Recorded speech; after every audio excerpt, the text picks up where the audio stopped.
قبر پہ عذاب آتا ہے، اس کی ایک سچی کہانی ہے۔ تبلیغی جماعت والے یہ واقعہ سنا رہے ہیں۔ تبلیغی جماعت پہنچی ہے اٹک میں پہنچی، وہاں مسجد میں قیام کیا ہوا ہے۔ وہیں پہ ایک آدمی آ کے ان کے پاس رکتا ہے، گپ شپ کرتے ہیں، تو وہ پوچھتے ہیں کہ آپ کہاں سے آئے ہیں، جو جماعت کے لوگ ہیں کہاں سے آئے ہیں؟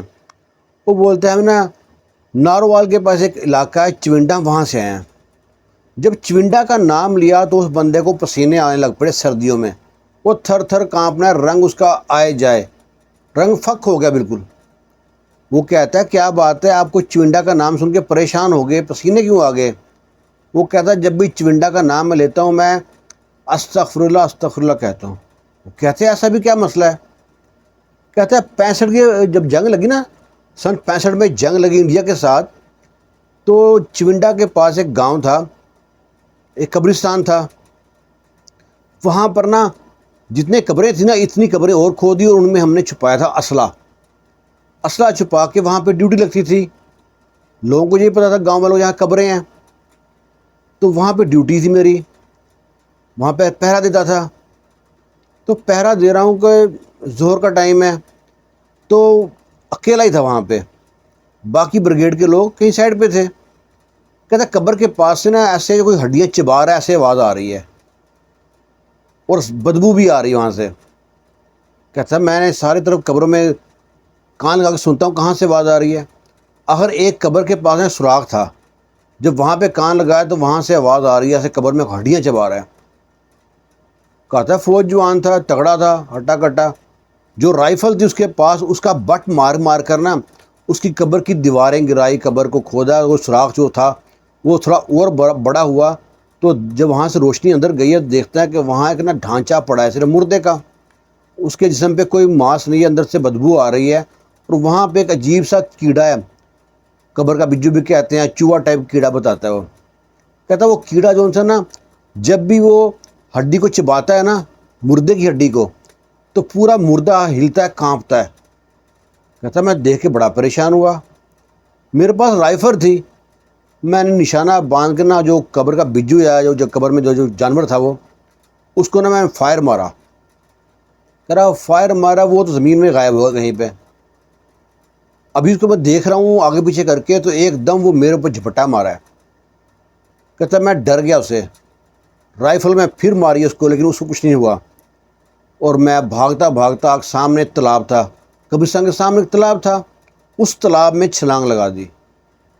جب چھلانگ لگائی ہے تو وہ نا وہیں پہ رک گیا کنارے پہ، وہ جو جانور تھا، وہ قبر کا جو بجو کہتے ہیں اس کو، وہاں رک گیا۔ اب اس سکون کا سانس لیا کہ شکر ہے پانی میں نہیں آیا۔ کہتا ہے 2-4 منٹ سکون کے گزرے تھے، اس نے پانی میں چھلانگ لگا دی۔ کہتا ہے پانی میں چھلانگ لگانے کی دیر تھی، پانی ایسے ابل رہا تھا جیسے تیل میں کڑھائی میں نا تیل ابلتا ہے، بلبلے آ رہے ہیں، پانی ابلنا شروع ہو گیا۔ کہتا ہے میرے جسم جلنا شروع ہو گیا، میں فوراً وہاں سے باہر نکلا۔ باہر نکلتے نکلتے میری جو لاتیں تھی نا، پاؤں تھے یہ، ٹخنوں تک یہاں پہ نا چھالے بن گئے۔ آوازیں دے رہا ہوں باقی سارے بریگیڈ کو، آوازیں سن کے وہ لوگ بھی اکٹھے ہوئے ہیں، پھر وہ جو جانور تھا بھاگ گیا۔ کہتا ہے مجھ کو پھر اتنا جو تھا جلن ہوتی ہے نا پاؤں میں، آہستہ آہستہ جو خون تھا نا سارا خون نکل رہا ہے، وہاں سے پیپ نکل رہی ہے، اور جس طرح کی سمیل بدبو آتی ہے نا مردے کے پاس سے، اس طرح کی سمیل آ رہی ہے، اور پاؤں کی ہڈیاں نظر آنی شروع ہو گئی، پنڈلی کی ہڈیاں نظر آنی شروع ہو گئی، اور پاؤں میں سے خون جیسے موم بتی میں سے موم گرتا ہے نا، ایسے نا وہ بوٹیاں گرتی ہیں جہاں پاؤں کی۔ پہلے لاہور میں رکھا جی ایچ کے، اس کے بعد راولپنڈی فوجی فاؤنڈیشن ہاسپٹل میں بھیج دیا، وہاں علاج ہوتا رہا، لیکن فرق کوئی نہ پڑا۔ 4 مہینے 6 مہینے وہاں پڑا رہا، کوئی فرق نہ پڑا۔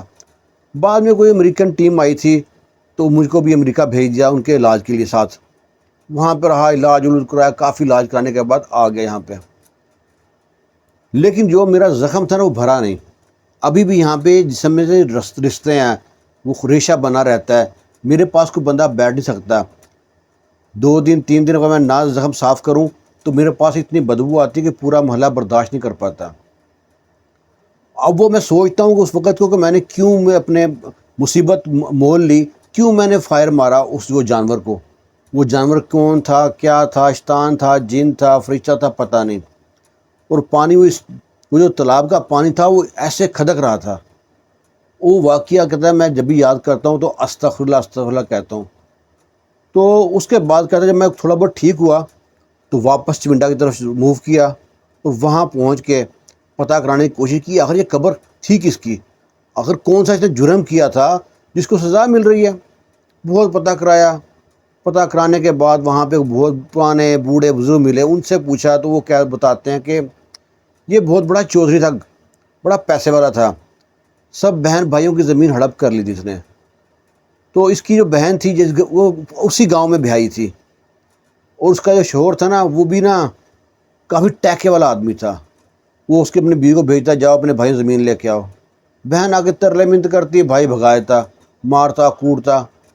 تو جو بہنوئی تھا نا اس نے گاؤں میں پنچایت بٹھا لی، پنچایت میں اپنے سالے کو خوب ذلیل کیا کہ یہ ہماری زمین پہ قبضہ کر کے بیٹھا ہے، ہماری زمین لے کے دیں۔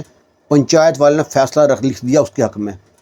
اب اس کو بےزتی محسوس ہو رہی ہے کہ میں زمین کیوں دوں بہن کو۔ اس نے بہن کو خوب ڈرایا دھمکایا، لیکن نہ کرنا، آخر جب زمین دینے کا ٹائم آیا نا، اس نے ٹائم لیا جی میں فصل لگائی ہوئی ہے، جب فصل کٹے گی زمین دے دوں گا۔ اب جوں فصل کٹنے کے دن نزدیک آتے ہیں نا، اس بندے کو ہول پڑتے ہیں کہ زمین دینی پڑے گی، زمین دینی پڑے گی۔ اور اس نے نہ کیا بندوں کے ساتھ مل کر نہ پلان بنایا، اس گاؤں میں جا کے، اسی گاؤں میں تھی بہن تھی، اس کا گاؤں کی دوسری طرف گھر تھا، اس کے گھر گیا، اس چھتیں تھی پرانی بالوں والی، بالوں میں چھتوں میں کھول کے، ایک چھت تھوڑی سی کھول کے وہاں سے اندر پورے میں پٹرول ڈال کے اوپر سے آگ لگا دی۔ اوئے ہوئے وہاں پہ بہنوئی اس کے بچے 5-6 بچے تھے، وہ جل کے بھنس کے جیسے وہ دانے بھون جاتے ہیں نا، اس طرح بھون گیا ان کا ماس، کیونکہ پٹرول پھینک دیا تو پہلے اوپر۔ کہتا اس کے بعد کچھ دن بعد ہی اس کو ہی نا اس کے جو حویلی میں بھینسوں نے ٹکر ماری، اور ٹکر ماری اس کے اوپر کئی گری اور گردن علیحدہ ہو گئی، کسی نے قتل نہیں کیا، اللہ کی طرف سے ایسا اس کو ہوا عمل۔ اس کو دفنا دیا۔ تو اس کے بعد سے اکثر لوگ سنتے ہیں کہ اس وہاں پہ قبرستان میں نا جو ہڈیاں توڑنے کی، ہڈیاں چبانے کی آواز آتی ہے، اور پتہ نہیں کب سے عذاب آ رہا ہے اس پہ۔ اور یہ تو برگزی زندگی ہے نا، اس کا پتہ بھی نہیں ہے۔ اللہ کا عذاب تو دنیا میں تو ہے ہی ہے، آخرت کا عذاب کتنا لمبا ہوگا۔ وہ زمین جس کے لیے اس نے بہن کو، بہنوئی کو، بچوں کو جلا کے بھسم کر دیا تھا، وہ زمین یہیں پہ ہی ہے۔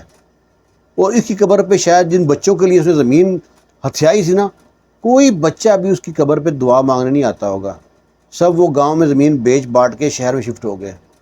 اس بندے کو کیا ملا؟ اگر آپ بھی اپنی بہن کی زمین پہ ڈاکہ مار کے بیٹھے ہیں تو سوچ لیں، جن بچوں کے لیے آپ نے کر رہے ہیں وہ آپ کی قبر پہ شاید دعا مانگنے بھی نہیں آئیں گے۔ یہ بڑی سبق آموز کہانی ہے، اور یہ سنائی ہے رائے والوں کو، جو تبلیغی جماعت والے جاتے ہیں جگہ جگہ، ان کو سنا رہا ہے ایک فوجی آدمی، اس کی جیتے جاگتی سچی کہانی ہے۔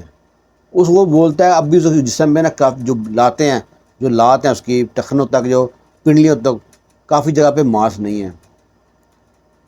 تو اللہ کے عذاب سے بچیں، اگر کوئی ایسا کامل کیا ہوا ہے تو توبہ کر لیں، بہن کا حق اس کے حق میں دے دیں۔ خوش رہیں، شاد رہیں، آباد رہیں، اللہ حافظ۔